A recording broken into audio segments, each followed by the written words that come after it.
وَلَقَدْ آتَيْنَا، آپ دیکھیے اس سورہ مبارکہ کا پہلا رکوع جو تھا اس میں بھی بنی اسرائیل کی تاریخ، لیکن حضرت موسیٰ علیہ السلام کا وہاں سے ذکر شروع کیا کہ ہم نے انہیں کتاب دی، وَآتَيْنَا مُوسَى الْكِتَابَ وَجَعَلْنَاهُ هُدًى لِبَنِي اسرائیل۔ اور یہ واقعہ کب ہوا ہے کہ جبکہ مصر سے وہ نکل کر آ چکے تھے صحرائے سینا میں، گویا کہ پوری داستان جو مصر کی تھی اس کا وہاں پر تذکرہ نہیں ہے،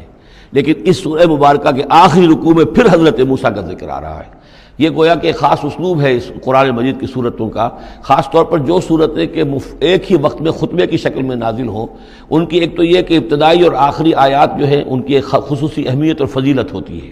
اور دوسرا یہ کہ ان کے اندر خاص ربط ہوتا ہے۔ تو بنی اسرائیل کی تاریخ کے بعد کے ادوار وہاں آئے ہیں، لیکن جو مصر کے اندر ان کے ساتھ ہوا ہے اس کا ذکر اب یہاں ہو رہا ہے۔ وَلَقَدْ آتَيْنَا مُوسَىٰ 9 آیات بینات، اور ہم نے موسیٰ کو 9 نشانیاں دی تھی روشن۔ 2 نشانیاں تو وہ تھیں کہ جو وہ اولین مرحلے پر اللہ تعالیٰ نے ان کو دی تھیں، یعنی یہ کہ ایک عصا جو کہ وہ سانپ بن جاتا تھا یا اژدہا بن جاتا تھا، اور دوسرے ان کا وہ ہاتھ کہ جو چمکنے لگتا تھا۔ اس کے بعد 7 نشانیاں ان کو جو اور دکھائی گئیں مختلف اوقات میں، ان پر جو عذاب آئے اور حضرت موسیٰ کے دعا کرنے سے پھر وہ وقت پر ٹل جاتے رہے، تو ان میں سے سنین، نقص من الثمرات، طوفان، جراد یعنی ٹڈی دل، قمل چچڑیاں، ضفادع یعنی مینڈک، اور خون کی بارش، یہ تمام جو ہے یہ سورہ اعراف کے اندر تفصیل گزر چکی ہے۔ لقد آتینا موسیٰ 9 آیات بینات فصل بنی اسرائیل اذ جاءہم، تو ذرا پوچھ لو ان بنی اسرائیل سے کہ جب موسیٰ ان کے پاس آئے، فقال له فرعون، تو فرعون نے ان سے کہا انی لاظنک یا موسیٰ مسحورا، کہ میں تو یہ سمجھتا ہوں کہ اے موسیٰ تم پر کوئی جادو ہو گیا ہے۔ اب دیکھیے یہی لفظ آیا یہاں پر جو حضور کے بارے میں صورت میں آیا ہے، ان تتبعون الا رجلا مسحورا،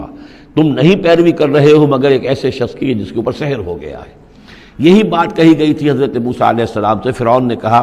انی لاظنک یا فرعون مسحورا، اے فرعون میں تو یہ سمجھتا ہوں کہ تم پر جادو ہو گیا ہے۔ قال لقد علمت ما انزل هؤلاء الا رب السماوات والارض، اب ظاہر بات ہے کہ یہ حضرت موسیٰ علیہ السلام ہے، ویسے بھی جلالی مزاج تھا ان کا،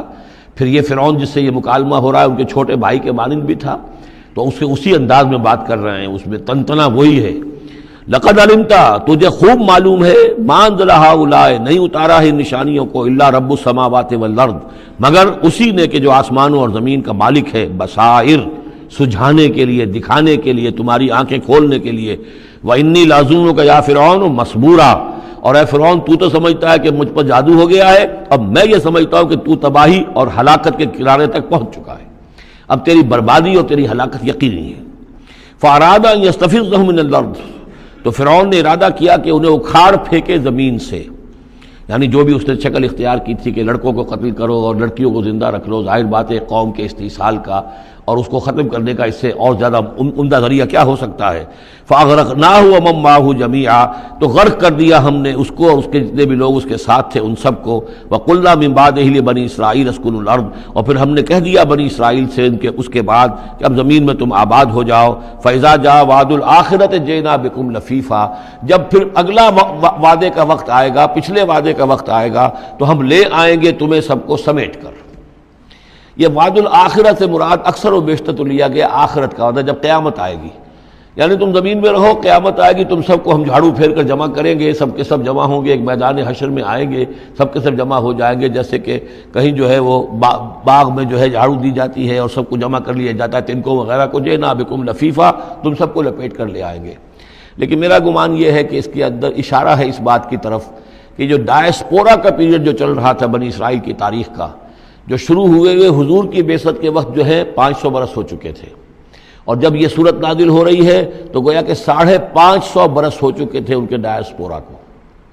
اس لیے کہ 40 برس کی عمر میں تو حضور پر وحی شروع ہوئی ہے اور کم سے کم 10-12 سال اور بیت چکے ہیں۔ 550 برس سے وہ نکال دیے گئے تھے سرزمین فلسطین سے، اور وہ منتشر ہو گئے تھے پوری زمین میں، کوئی کہیں کوئی کہیں کوئی کہیں، لیکن اشارہ کیا جا رہا ہے کہ جب آخرت کا وقت قریب آئے گا تو تم سب کو سمیٹ کر لے آئیں گے، جیسے کہ آج ان کو جھاڑو پھیر کر پوری دنیا میں یہودیوں کو فلسطین میں جمع کیا جا رہا ہے۔